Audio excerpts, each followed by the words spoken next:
Queridos irmãos, que a graça e a paz do Senhor Jesus seja sobre a igreja. Eu convido os irmãos a abrirmos a palavra de Deus na primeira carta do apóstolo Pedro, primeira carta de Pedro, capítulo 1, para fazermos a leitura a partir do versículo 17.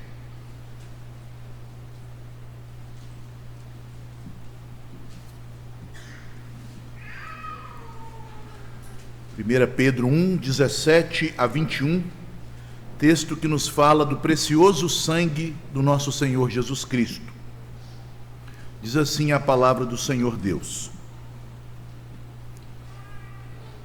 Ora, se invocais como Pai aquele que, sem acepção de pessoas, julga segundo as obras de cada um, portai-vos com temor durante o tempo da vossa peregrinação, sabendo que não foi mediante coisas corruptíveis, como prata ou ouro, que fostes resgatados do vosso fútil procedimento que vossos pais vos legaram, mas pelo precioso sangue, como de cordeiro sem defeito e sem mácula, o sangue de Cristo, conhecido com efeito antes da fundação do mundo, porém manifestado no fim dos tempos, por amor de vós, que por meio dele tendes fé em Deus, o qual o ressuscitou dentre os mortos e lhe deu glória, de sorte que a vossa fé e esperança estejam em Deus. Oremos. Senhor Deus, nosso Pai, Deus bondoso, a quem nós temos acesso pelo novo e vivo caminho que foi aberto pelo sangue de Cristo, a Ti agora, ó Deus, nós te pedimos que por meio do nosso Senhor Jesus, que não apenas morreu, mas que ressuscitou, a quem o Senhor deu toda a honra e toda a glória, e que agora está assentado à Tua destra e assiste junto a Ti para interceder em nosso favor, que junto ao Senhor, ó Pai, nos enviou a promessa do Espírito Santo, pelo qual temos tido acesso a toda sorte de bênçãos espirituais nas regiões celestiais em Cristo, Teu Filho. Por meio, a Deus, destas promessas e também destas santas realidades que já temos através do Espírito, nós Te pedimos que o Senhor fale conosco, fazendo-nos, ó Deus, nos lembrar destas verdades do Evangelho que tanto amamos, dando-nos, Senhor, conforto, consolo, nos exortando e nos fortalecendo através da palavra do Evangelho. Pois este dia, ó Deus, não é um dia de tristeza, pois ao comemorarmos, ó Deus, a cruz de nosso Redentor, nós celebramos a nossa salvação. Assim como o Cordeiro foi imolado no Egito, para que o povo de Israel fosse salvo das garras de Faraó, da casa da servidão, da mesma forma Cristo a si mesmo se entregou na cruz, para que fôssemos salvos do pecado, desarraigados deste mundo tenebroso, libertados do poder do diabo, dos principados e potestades, porque na cruz o Senhor Jesus não apenas encravou o escrito de dívida que era contra nós, mas também triunfou, expondo os nossos inimigos à vergonha. Te pedimos, ó Deus, que o Senhor abra os nossos olhos espirituais para podermos vislumbrar as maravilhas, as riquezas, as preciosidades do sangue de Cristo que foi vertido por nós. Assim oramos em nome dele, nosso Senhor e Salvador. Amém. Meus irmãos, o que nós celebramos esta noite, que tradicionalmente a cristandade tem chamado da sexta-feira da Paixão de Cristo, já que a palavra paixão, embora na nossa língua portuguesa, do dia a dia, tenha esse sentido mais de alguém estar enamorado, apaixonado, esta palavra no seu sentido original, no grego, significa sofrimento. Então, ao falarmos da paixão de Cristo, estamos falando dos sofrimentos de Cristo e do maior sofrimento que ele recebeu, que foi sua morte terrível na cruz. Na cruz ele sofreu não apenas as dores físicas dos cravos que o pregaram naquela cruz, dos espinhos daquela coroa terrível que foi colocada em sua cabeça, das chicotadas que ele recebeu antes de ser colocado ali no madeiro, mas principalmente ele sofreu as dores da ira de Deus, do cálice da ira do Pai, que ele teve que sorver até a última gota para nossa redenção. O que nós estamos celebrando nesta noite não é um momento de tristeza e de angústia para nós. O próprio Senhor Jesus, ao longo do seu ministério, por várias vezes avisou os seus discípulos que ele veio para que fosse até Jerusalém e ali, pelo desígnio e propósito do Pai, fosse entregue para ser morto nas mãos das autoridades. Ele várias vezes falou aos seus apóstolos: foi para isto que eu vim, mas ao terceiro dia eu haverei de vencer a morte, eu haverei de ressuscitar.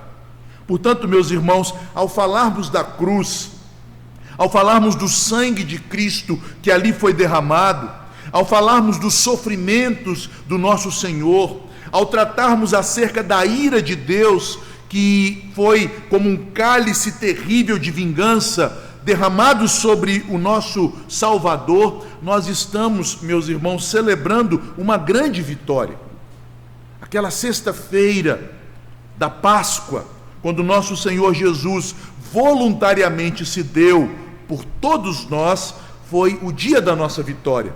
É por esta razão que na sua oração sacerdotal, após a última ceia, ou a última Páscoa e a primeira ceia, ele, conforme está registrado no Evangelho de João, no capítulo 17, ele chama a cruz de um ato de glorificação. Ele diz: Pai, glorifica o teu filho com a glória que eu tive antes da fundação do mundo. E ele estava se referindo à cruz. Na cruz, a glória de Deus, da sua justiça, da sua graça, haveriam de ser reveladas de uma maneira inigualável, incomparável. Portanto, meus irmãos, nós estamos celebrando uma grande obra, uma obra gloriosa, uma obra rica e preciosa que Deus realizou através de Cristo na cruz do Calvário. O apóstolo Pedro está falando exatamente a respeito disso, de que a obra da cruz e o sangue derramado na cruz é algo preciosíssimo, de uma riqueza, de um valor incomparável. Mas antes de observarmos por que a cruz é tão valorosa, porque o sangue de Cristo é tão incomparavelmente precioso, vamos entender o que o apóstolo Pedro visa ensinar aos crentes com estes dizeres, com estas verdades aqui que nós acabamos de ler a partir do verso 17 do capítulo 1. Se os irmãos observarem, o apóstolo Pedro, ele escreve para uma igreja sofredora. Ele chama estes crentes, desde o primeiro versículo, de crentes que estão dispersos e, portanto, são tratados neste mundo como forasteiros, como pessoas estranhas. E isto, meus irmãos, conforme nós lemos, é porque eles eram de fato peregrinos. Eles estavam vivendo aqui, mas a pátria deles era celestial. Eles não pertenciam mais a este mundo, já que agora eles estavam em aliança com Deus por meio de Cristo. Por isso, Pedro chega a dizer: vocês não devem estranhar este sofrimento, este fogo que arde no meio de vocês, já que vocês são forasteiros e estrangeiros, são peregrinos em um mundo que é hostil a Deus. Pedro, para fortalecer a fé daqueles irmãos, para estimulá-los à perseverança, então ele escreve esta carta de uma maneira a falar de coisas muito práticas. Como os crentes devem viver, como eles devem se portar em um mundo em que eles haverão de sofrer tribulações, muitas vezes serão até mesmo perseguidos por causa de sua fé, mas como eles devem viver de maneira a permanecerem firmes em sua fé, sem perder a esperança. E, incrivelmente, esta carta, que é tão prática, ela não deixa de ser profundamente teológica. E como Pedro, então, une a praticidade de instruções acerca da maneira como os crentes devem viver diante dos desafios da perseguição, com as verdades profundas da obra de Deus que foi realizada em Cristo Jesus. Pedro faz isto usando aqui uma estratégia da gramática. Ele usa verbos, ora no indicativo, no modo indicativo, e ora verbos no modo imperativo, fazendo uma relação entre estes dois modos verbais. E agora eu vou deixar mais claro, tentando explicar o que ele faz aqui, usando a gramática. Primeiramente, ele usa os verbos indicativos, que são verbos que falam aquilo que nós somos em Cristo, aquilo que nós recebemos em Cristo, aquilo que Cristo fez por nós. Estes são os indicativos. E já que nós somos isto, recebemos isto, já que Cristo fez isto por nós, então vem os imperativos, que são as ordens. Como nós devemos viver, como devemos nos portar, o que precisamos fazer. Isto fica muito claro, principalmente nesta seção que começa no versículo 13, quando o apóstolo Pedro começa a dar instruções, a dar direcionamentos, todas elas dirigidas por verbos no imperativo. Ele diz, por exemplo, no versículo 13: irmãos, sede sóbrios, cingi o vosso entendimento, esperai na vossa redenção, na vinda e na revelação de Cristo. Ele diz também, ali no verso 15: tornai-vos santos, sede santos, verso 16, porque Deus, o vosso Pai, é santo. Então veja, há vários princípios aqui sendo ordenados para os crentes. E após dar estas instruções, estes mandamentos, estes direcionamentos, o apóstolo Pedro então diz por que estes crentes deveriam agir assim. Mais do que isto, porque eles conseguiriam obedecer estes mandamentos que aos homens são impossíveis. Porque eles conseguiriam ser sempre pessoas maduras, conscientes, habitando a palavra de Deus na vida deles, de maneira que eles seguiem pela palavra, vivendo em santificação, vivendo em santidade, mesmo sendo todas as horas atacados pelo seu próprio pecado, ultrajados pelos seus inimigos. Por que eles haveriam de obter este sucesso? Ora, vejam que ele começa aqui dizendo isso. Ora, porque vocês têm a Deus como Pai. Porque vocês agora não são mais órfãos. Porque vocês agora não são mais pessoas que andam desgarradas, sem rumo, sem destino. Vocês são filhos de Deus. O apóstolo Pedro, ele demonstra que os crentes poderiam viver de modo santo e piedoso, porque como filhos de Deus, eles tiveram acesso ao Pai pela redenção através do sangue de Cristo. E é esta argumentação que nós encontramos nestes versos 17 a 21. Meus irmãos, vocês vão vencer os obstáculos, vocês terão condições de obedecer a Deus e enfrentar estes desafios até a volta de Cristo, até a vitória final, até a consumação da sua vitória, porque vocês se tornaram filhos de Deus, comprados pelo sangue precioso de Cristo. Este sangue os comprou, os selou e os confirmou. E é este sangue precioso que os haverá de capacitar para permanecerem na presença do Pai até o fim. Portanto, Pedro, repito, ele está dizendo que aqueles crentes e nós, que somos leitores da carta, devemos viver de maneira piedosa, porque fomos redimidos pelo precioso sangue de Cristo. Não apenas devemos viver assim, mas nós podemos viver assim, porque este sangue precioso nos redimiu. Pedro, para encorajar estes irmãos, percebam que no versículo 17, ele cita a paternidade de Deus. Ele diz: se vocês são filhos de Deus, vocês o são, porque Deus os comprou com o sangue de seu Filho. E se assim vocês são, vocês sabem que Deus é um juiz que vai julgar os ímpios.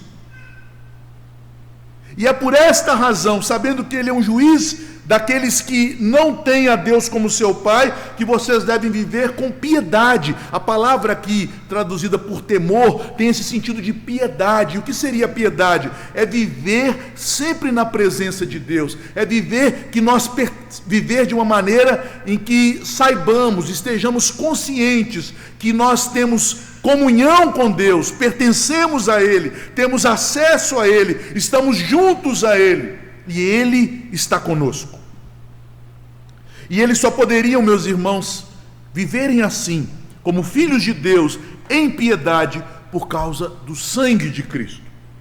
Pedro, então, ele passa a apontar para algumas características do sangue de Cristo, que capacita os crentes a viverem de maneira piedosa e santa, em um mundo caído. Quais são as características do sangue de Cristo que nos capacitam a este viver piedoso, santo, mesmo diante de desafios, de inimigos e do nosso próprio pecado? Vejam que Pedro diz que este sangue, versículo 18, é um sangue que nos resgatou, por ele fostes resgatados. Aqui, por causa do verbo estar conjugado no grego, na voz passiva, indicando que a ação do resgate não é algo que o homem produz, mas o homem é totalmente passivo, é Deus que nos resgata.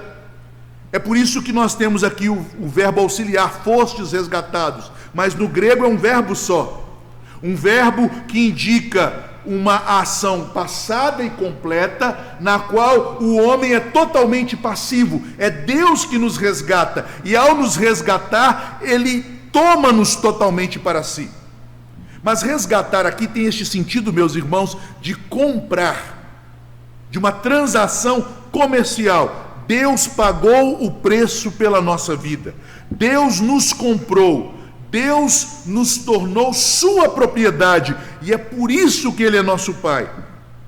E como filhos dele, resgatados pela ação exclusiva dele, é que nós somos capazes de vivermos uma vida piedosa, uma vida santa. Mas como Deus nos compra? E aí ele passa a falar do sangue. Deus não nos compra com ouro e prata. E aqui Pedro usa o exemplo dos metais, podemos dizer, mais preciosos. Ou no mundo antigo, aqueles que eram considerados mais preciosos. Mesmo a prata e o ouro são coisas sem valor comparados ao preço que foi pago para Deus poder nos resgatar. O que Deus deu como pagamento pela nossa vida, versículo 19, não foi ouro ou prata, mas o precioso sangue de Cristo. Este sangue de Cristo, que é o preço pelo qual nossa vida foi comprada, este sangue é capaz de não apenas nos fazer sermos filhos de Deus, mas também ele pode nos capacitar a viver na presença de Deus, em temor, em piedade e em santidade. Meus irmãos, preste atenção nisso, porque infelizmente no meio evangélico nós temos subtraído aspectos essenciais àquilo que Cristo fez pela sua obra da cruz. Quando nós imaginamos que a cruz ela é suficiente apenas para perdoar o pecado e dar ao pecador a chance de recomeço. Não, a cruz não faz apenas isto. Ela perdoa o pecado e ela de fato confirma o pecador como filho de Deus e o capacita a viver como tal. É isso que Pedro está dizendo. Cristo, ao morrer, ele não apenas tornou a salvação possível, mas ele comprou a nossa salvação. Salvação dos pecados pela justificação, mas salvação também das tentações e da influência do pecado, porque ele comprou a nossa santificação, e salvação da presença do pecado, porque ele comprou a nossa glorificação. Cristo não pagou apenas uma prestação por nossa vida, ele pagou com a sua vida por toda a nossa vida. Pedro então mostra por que este sangue é tão precioso. Veja no verso 19, este sangue é precioso porque ele é um sangue puro. E aqui no verso 19, Pedro está aludindo à Páscoa, quando na Páscoa Deus declarou ao povo de Israel, através de Moisés, que para que eles fossem libertados da 10ª e última praga, que seria o anjo destruidor que viria sobre o Egito para ceifar todos os primogênitos da terra do Egito, era necessário que cada família tomasse um cordeiro sem defeito. Aquele cordeiro deveria ser imolado, isto é, sua garganta deveria ser cortada, o sangue recolhido, e o sangue então seria colocado, passado nas vergas e os umbrais da porta, para que pelo sangue de um cordeiro sem mácula, sem defeito, eles fossem poupados. É esta comparação que nós encontramos no versículo 19. Não foi um animal, um cordeiro, que derramou o seu sangue para nos salvar e nos tornar agora filhos de Deus, para nos resgatar de maneira que nós fôssemos totalmente adquiridos e comprados por Deus, mas foi o sangue de Jesus, aquele que, quando foi visto em sua primeira manifestação pública para iniciar o seu ministério por João Batista, recebeu o testemunho: eis o Cordeiro de Deus que tira o pecado do mundo. Aquele que veio sem pecado, que viveu uma vida de perfeita obediência, que foi tentado, que foi humilhado, que sofreu nas mais diversas circunstâncias, nascendo pobre em uma manjedoura, sendo desprezado pelos seus irmãos, sendo desprezado pelo seu povo, sendo desprezado pelos seus discípulos, sendo abandonado até mesmo pelos seus, quando foi pendurado no madeiro, mas ele foi como um cordeiro mudo para o matadouro. Ele não pecou em nada, não se achou defeito nenhum nele. Ele então se entregou para que pelo seu sangue puro fôssemos resgatados. Meus irmãos, Cristo, conforme diz o apóstolo Paulo em 1 Coríntios no capítulo 5, versículo 7, Ele é o Cordeiro Pascal, que viveu uma vida sem pecado, para que ele fosse digno, de tal forma digno e imaculado, a fim de que seu sacrifício oferecido ao Pai fosse suficiente para satisfazer a justiça do Pai, como aroma agradável às narinas de Deus, para que o seu sacrifício fosse suficiente para abrir o acesso ao Pai, pois em sua morte o véu do templo se rasgou de alto a baixo. Nós podemos entrar na presença do Pai. Porque o cristão pode viver um viver santo? Porque o sangue puro, imaculado de Cristo, este sangue que é precioso pela sua pureza, nos dá acesso ao Pai, nos concede, meus irmãos, a justiça que é aceita pelo Pai.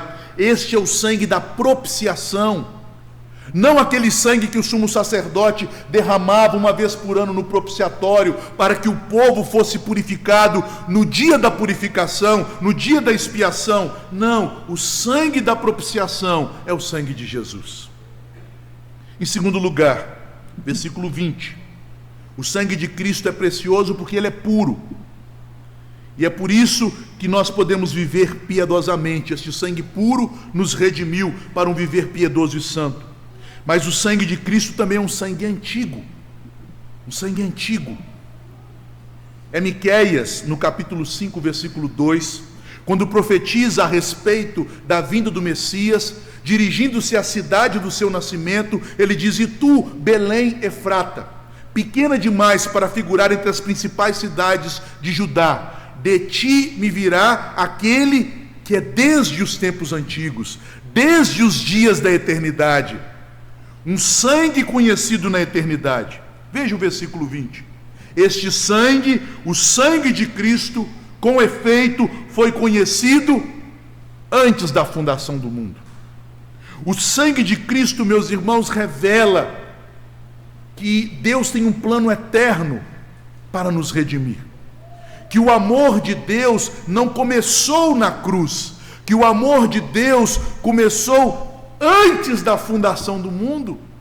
Quando o Evangelho nos diz em João 3,16 que Deus nos amou, que Deus amou o mundo de tal maneira, o verbo, percebo, está no passado, uma ação completa no passado, e este passado não é um passado histórico, é um passado eterno. Deus nos amou quando ainda não havíamos nascido, Deus nos amou quando ainda não havíamos sido criados. O apóstolo Paulo nos fala deste amor em Efésios, no capítulo 1, a partir do versículo 3, quando ele diz: bendito seja Deus e Pai de nosso Senhor Jesus Cristo, que nos escolheu nele para a adoção de filhos, para sermos santos e irrepreensíveis perante ele, e em amor nos predestinou para sermos filhos por meio de Cristo. Cristo, ele revela um amor eterno que nos alcança. Meus irmãos, se Deus nos ama com este amor eterno, um amor que desde a eternidade já concebeu um plano para nos redimir, para nos comprar, para nos tornar seus filhos, o que pode se comparar a este amor? E qual circunstância adversa da vida pode nos abater ao ponto de anular este amor? É por esta razão que o apóstolo Paulo, mesmo padecendo tantos tormentos em seu ministério, em sua vida, ele declara aos Coríntios em sua segunda epístola, ao final do capítulo 4, que observando aquilo que Deus tem para nós, o amor de Deus que é eterno, mas que é revelado na cruz de Cristo, ele fala: os meus sofrimentos são leves e momentâneos. Este sangue é antigo porque ele remonta aos dias da eternidade, como fala Miqueias, como nós podemos ler no versículo 20, conhecido antes da fundação do mundo. E ele é antigo porque ele também fala da plenitude dos tempos, o tempo que Deus escolheu na história para revelar o seu plano de salvação, que é chamado aqui o fim dos tempos. As pessoas às vezes pensam que fim dos tempos são os dias que antecederão imediatamente a vinda de Cristo. No entanto, a Bíblia chama de fim dos tempos os dias em que Cristo veio ao mundo para realizar a obra da nossa redenção. A plenitude dos tempos, os últimos dias ou o fim dos tempos. Os tempos que terminaram, os tempos que foram consumados, foram os tempos de outrora, onde os homens jaziam em trevas, onde ainda havia apenas uma promessa, mas esta promessa de redenção não poderia ser realizada até que o Redentor, o Filho de Deus, viesse e se manifestasse para a nossa salvação. Ele se manifestou nos fins dos tempos. Por que este sangue precioso foi nos dado antes da fundação do mundo? Porque este sangue precioso se manifestou na plenitude, no fim dos tempos, por amor de vós. Veja no verso 20, por amor de vós. Um amor antigo, um amor eterno, um amor histórico, que irrompe o tempo e manifesta a divisão entre antes da cruz e depois da cruz. Antes da cruz, trevas. Depois da cruz, a luz do Evangelho. Os crentes podem viver uma vida piedosa e santa, porque o sangue de Cristo, este sangue precioso, este sangue puro e antigo, os capacita a isto. Mas vejamos a última característica da preciosidade deste sangue. Este sangue que é sem mácula, é puro. Este sangue que é conhecido antes da fundação do mundo, que se manifestou nos fins dos tempos, portanto este sangue antigo é um sangue poderoso. Ele é poderoso. Embora a palavra poder não apareça no versículo 21, todo o verso 21 está relacionado ao poder que emana do sangue de Cristo. Porque percebam,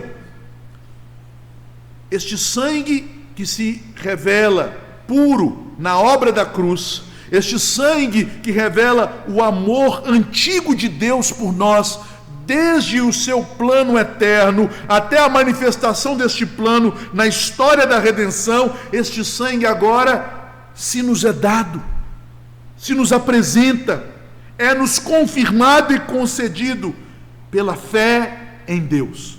Por meio dele tendes fé. Vejam, meus irmãos, o pronome aqui dele está se referindo ao sujeito que aparece lá no final do versículo 19, o sangue de Cristo. Por meio do sangue de Cristo, nós conhecemos o amor de Deus eterno e histórico. Por meio do sangue de Cristo, nós temos a fé. O que o apóstolo está nos dizendo, que Cristo não apenas foi entregue para morrer como um sacrifício pelos nossos pecados, mas o Pai o ressuscitou, Ele está vivo, Ele recebeu glória e poder, e dos céus, Ele com o seu poder, tem dado este poder a nós, a sua igreja. Pelo poder dele, pelo Espírito que vem dele, que é enviado dos altos céus, pelo Pai e pelo Filho, ele tem nos dado fé. Nós sabemos que a fé é um dom de Deus. A Bíblia nos diz isso claramente em Efésios 2, versículo 8. Pela graça sois salvos, mediante a fé, isto não vem de vós, é dom de Deus. E é exatamente isso que nós podemos dizer, que afirma o apóstolo Pedro em 1 Pedro 1,21, que por meio dele, por meio de Cristo e do seu sangue, tendes fé em Deus. A fé vem do sangue. E o que isso significa? Que pelo sangue Cristo nos comprou, pelo sangue Cristo também nos comprou de tal maneira que Ele comprou toda sorte de bênçãos nas regiões celestiais que serão dadas àqueles que o Pai amou antes da fundação do mundo e pelos quais o Filho se manifestou nos últimos dias para morrer por eles. Todas estas coisas nos foram conquistadas e compradas no sangue. Meus irmãos, seria diminuir o sangue de Cristo, pensar que Cristo apenas propiciou uma oportunidade de salvação ao se entregar na cruz. Não, Cristo de fato nos salvou. Ele nos salvou inteira e completamente na cruz, revelando na cruz o plano eterno do Pai, revelando na cruz sua glória e poder de ser o Cordeiro sem pecado, imaculado, que reconcilia, como cantamos no Salmo 85, como lemos naquele precioso Salmo, a graça, a verdade, a justiça e a paz. E também pela cruz, ele recebeu a confirmação da sua vitória, ressurgindo dentre os mortos, para subir aos céus, a fim de interceder por aqueles por quem ele morreu, e a fim de também de lá enviar o Espírito Santo para que ele se revele em nosso coração e nos dê a fé em Cristo Jesus. Cristo ressurgiu e enviou o Espírito que concede fé. Mas percebam, meus irmãos, que não apenas a virtude da fé é salientada no verso 21, mas também a virtude da esperança. O apóstolo Pedro, ele não colocou uma das três chamadas virtudes teologais, faltou o amor, mas nós podemos entender que com fé e esperança, ele quer elencar todas as virtudes, todas as bênçãos espirituais que Cristo conquistou com seu sangue e que são nossas. Mas aqui ele salienta a esperança, porque o problema daquela igreja, ou daquelas igrejas da dispersão, não eram conflitos entre os membros da igreja. Geralmente, quando o apóstolo quer tratar de conflitos, ele salienta o amor que Deus já nos concede por meio do Espírito. Mas aqui era uma igreja que vivia em unidade, em amor, mas que vivia debaixo de ataques do mundo. E, portanto, eles tinham constantemente ameaçada a sua esperança, a sua expectativa quanto ao seu futuro. Eles podiam ser mortos a qualquer momento. Eles podiam ter seus bens confiscados, eles podiam ter seus entes queridos tomados à força e lançados em cadeias. Mas aqui o apóstolo diz: Cristo, com seu precioso sangue, ele agiu com tanto poder, que ele já comprou fé suficiente para que vocês permaneçam firmes e esperança suficiente para que vocês, mesmo debaixo de ataques violentos do inimigo, não desfaleçam, permaneçam com o coração cheio de graça, para que no dia glorioso do seu triunfo, vocês estejam firmes, alicerçados na presença do Senhor Jesus. Meus irmãos, concluindo, o apóstolo Pedro, ao falar da preciosidade do sangue de Cristo, ele está aqui estimulando, encorajando a fé daqueles irmãos perseguidos, dizendo a eles que eles poderiam viver de modo piedoso, eles poderiam viver de modo santo, eles poderiam ter uma vida cheia de temor e reverência, por causa do sangue redentor, do sangue precioso que os comprou, que os salvou. Muitas vezes nós falimos em nossa vida espiritual porque nós queremos viver uma vida piedosa e santa baseado em nossa força. Não é pelo nosso braço, é pelo sangue de Cristo. Aplicando de maneira bem direta, já que o apóstolo Pedro, embora ele adentre em aspectos tão profundos da teologia cristã, das verdades do Evangelho, ele tem como objetivo agir de forma pastoral e direta para fortalecer os crentes. Em primeiro lugar, ao ouvirmos falar que o sangue de Cristo é mais precioso do que ouro e prata, isto deve suscitar em nosso coração louvor. Hoje não é um dia de tristeza, hoje é um dia de alegria, dia dos crentes louvarem a Cristo, louvarem a Deus pela obra da cruz. Foi na cruz que o Filho de Deus, o descendente da mulher, esmagou a cabeça do diabo. Foi na cruz que o preço da nossa vida foi pago para que pudéssemos ser resgatados.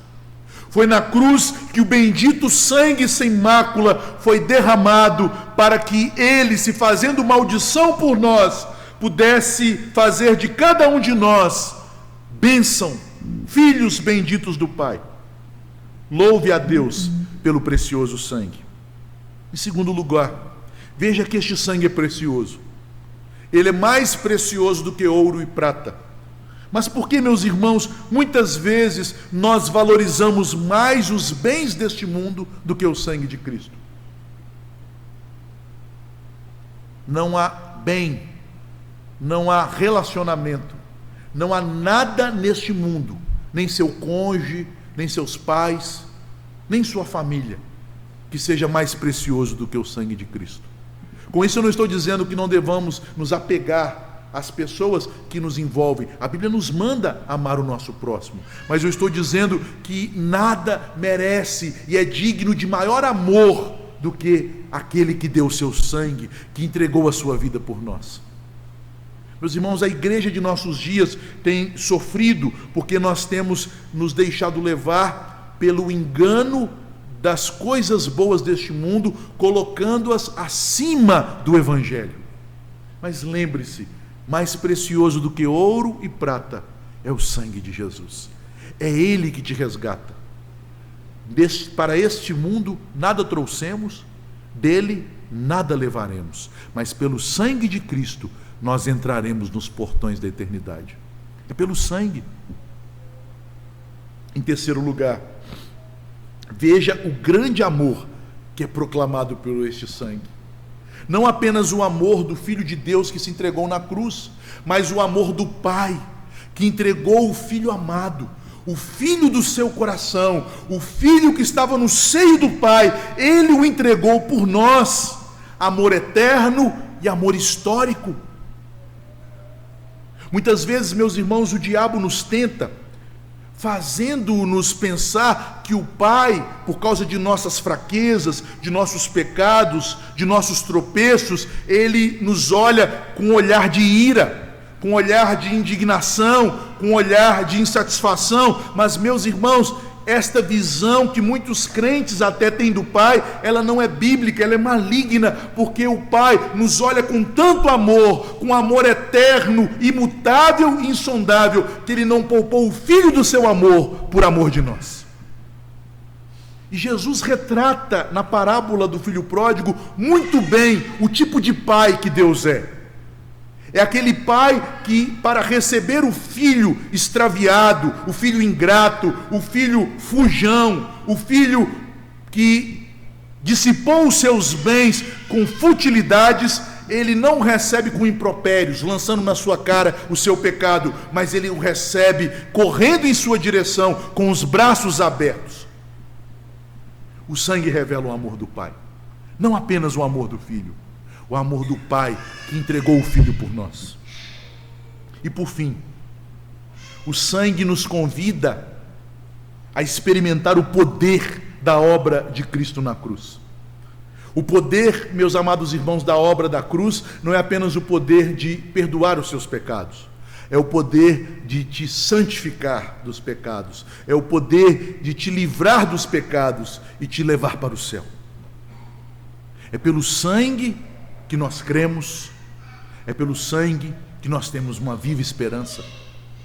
Portanto, não subtraia da obra da cruz, não diminua do sangue bendito do Redentor seu poder.